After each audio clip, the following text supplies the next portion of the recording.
seems to be the weekend I break all my toys. I was out here digging up the tree stumps. I made it about 60-70 feet or so.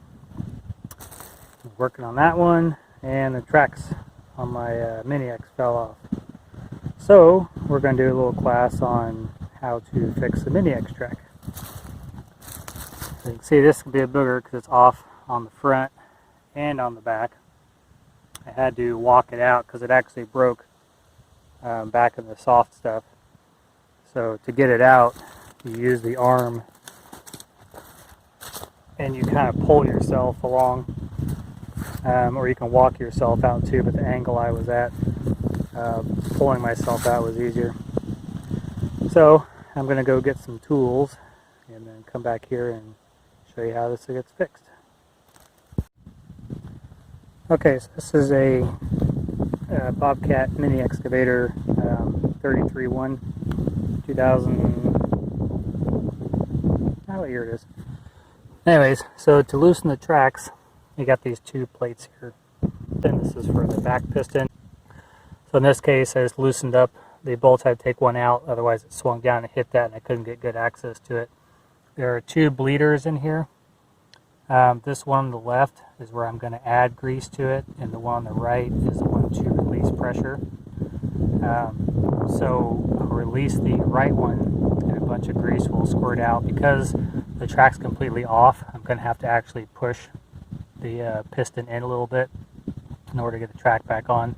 It's going to ooze out a bunch of grease. There's an actual tool for this that you can get to bleed the pressure into a bottle. I don't have that tool. They say not to open the valve, not take it completely out, just open it one or two, one turn, half turn, something like that, to where it starts coming out. Otherwise, it could squish out quite a lot. It's under pressure, so you don't want to open up all the way.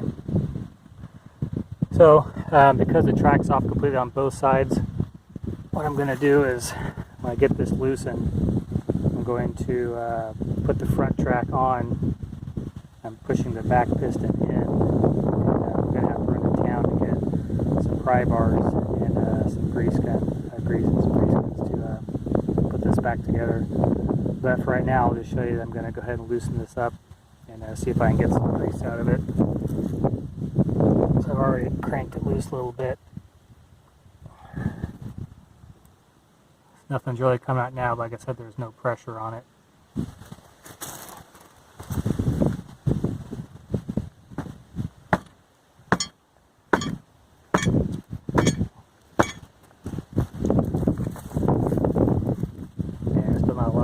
Out of that. It's hard when there's no pressure, so I'm going to get a pry bar. Okay, this one's being a little bit of a booger. I went ahead and took the bleeder all the way out because it just was not getting it to move. And that front panel opened up a way where I can pry on the piston to push it back. So I pushed it back about an inch maybe. I've got the front track back on.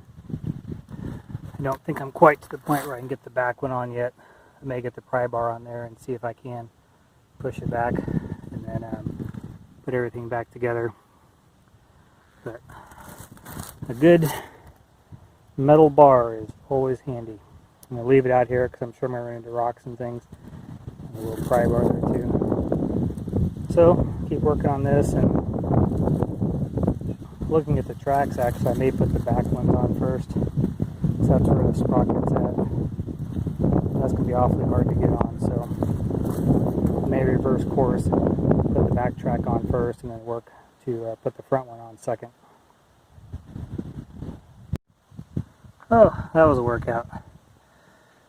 So I did have to take it all the way off and put the back one on first and then transition up to the front one, and then once I got it started, I went ahead and ran the track forward a little bit to pop it on.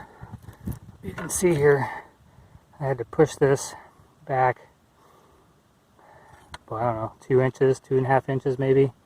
Makes me a little concerned about the spring in there maybe shot, because that's supposed to provide the pressure to push it back, and it didn't do it at all.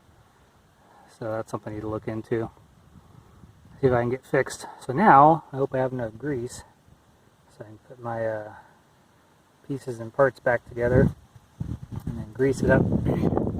So as I grease on that zerk, and then to tell if you're tight enough on the bottom between here and there should be about a 1/2 inch. If you have it too loose, it'll fall off, too tight, and it'll wear these down.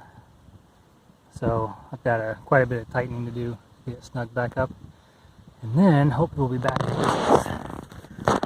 So I'm hoping in the next 15 minutes, 20 minutes, I'll be back up and running now that I've lost 2 hours.